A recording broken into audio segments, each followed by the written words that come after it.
Hi everyone, I'm here to talk about my favourite subject, and that subject is learning. And in this video I will direct much of the information to pupils. However, I have invited parents to watch this video as I think you will also find this information incredibly informative with regards to the return to learning in a face-to-face manner. So before I do proceed, I just wanted to say a really big thank you to all pupils for your engagement with the remote learning. It's been lovely to follow your journey and how you've accessed the remote learning and the live lessons by your teachers. But also a huge thank you to all of the parents as well for your support and your encouragement to make sure that that journey of learning didn't stop during the lockdown and did continue as best as it possibly could.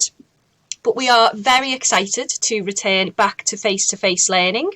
And the first thing I'd like to do is just remind pupils of this model for learning that I've shared in school a number of times, and just remind you of what learning actually means. And we've talked about this before. So learning is a change in your long-term memory, or an alteration in that long-term memory. And you can see in this model that image of the long-term memory and how all of the bits of information are all interconnected. So you hook new information on to existing prior knowledge that you already have. Now, despite the excellent engagement that we have had and the wonderful work that we have had during lockdown, it's very difficult as a teacher to assess every individual pupil's understanding and the real depth of understanding that you have.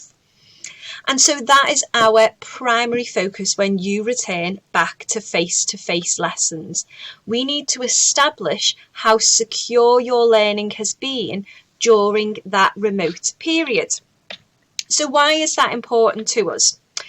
Well, learning builds over time, and we add new connections to existing memories that we already have.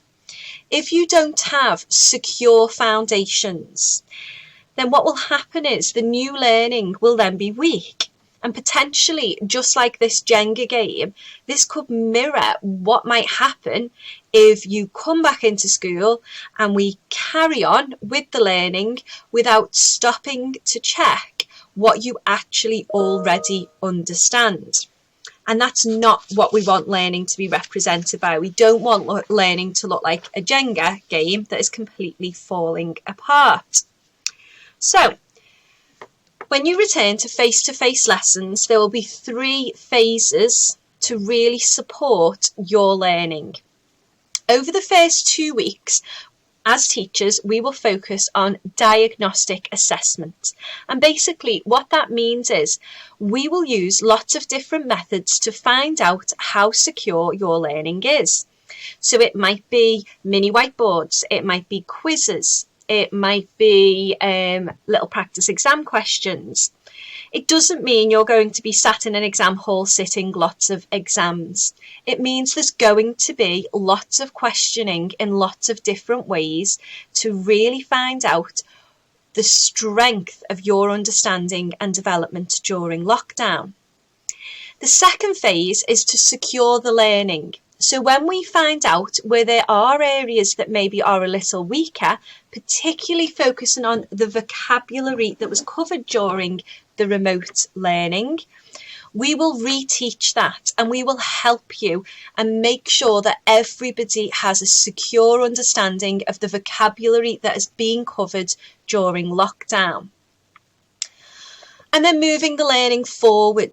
So following that, after the first 2 weeks, which will include lots of diagnostic assessment, lots of opportunities to deepen the learning of the content of the skills that you've covered during lockdown, we will all continue to progress with the next stage of that scheme of learning. Now, obviously, attendance is absolutely crucial here because we have carefully planned the next 2 weeks to reintegrate you back into learning in a face-to-face manner. And if you are not here, you will miss that quality intervention, particularly that teaching and reteaching of the vocabulary that you will need in order to make the best progress and move the learning forward. So just a reminder of our 5 principles of learning at Hillside. So these 5 principles are all based on how your brain works and how we learn. These 5 principles have not changed, and we still use them during lockdown and during remote teaching, and they will be absolutely at the forefront of your lessons when you return to face-to-face lessons.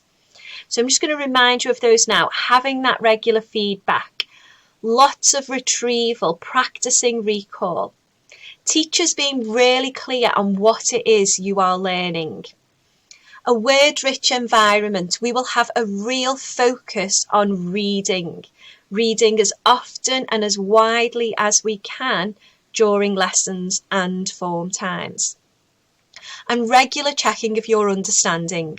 And as I said, that will be a real focus when we return. Lots of diagnostic assessment to really unpick and uncover the quality of your learning, but also just to double check that there aren't any misconceptions or any errors that you've picked up during that period of learning remotely. So what are my teachers doing to help me? Well, first of all, our priority is we are going to move forward with your learning. We have an absolute clear plan for how to reintegrate you back into learning and getting on with our curriculum. We've built in time for that diagnostic assessment, lots of opportunity to talk to you about your learning and unpick the quality, as I said, of what's happened during that remote period, and a real focus on teaching the mastery of the vocabulary and making sure there is depth of understanding of all of the vocabulary that has been learned during lockdown. We're looking closely at your class notebooks, making sure that we can identify areas of learning that we can further strengthen. We are using GCSE Pod. So for year 10 and year 11, you might be asked to do lots of quizzes on GCSE Pod. That really helps us to diagnose where the areas of strength are and the areas for development. We are replanning our extra interventions as well. So on top of all of the quality teaching and learning that will happen in your lessons, we are re-looking at all of our extra interventions. We're going to be looking at additional classes, looking at tuition, re-looking at the access to devices, Saturday schools, and really making sure you've got access to quality online learning support. And lots more exciting activities to really support and maximise learning in the return to face-to-face school. So what do I need to do now? So as pupils, what do you need to do now? Well, first of all, you need to read the return to school information very carefully. You need to make a note of when you are expected to return. As I mentioned, those early face-to-face lessons are being planned very carefully to support your learning.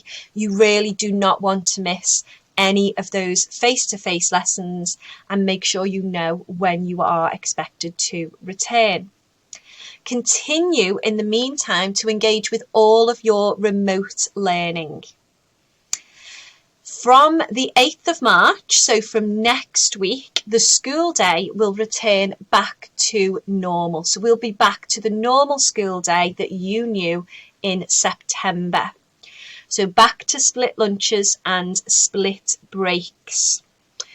The registers will be taken every single lesson from the 8th of March, whether you are in school or whether you are at home. So if you are working remotely, you will have an invite to join a live Teams meeting each lesson.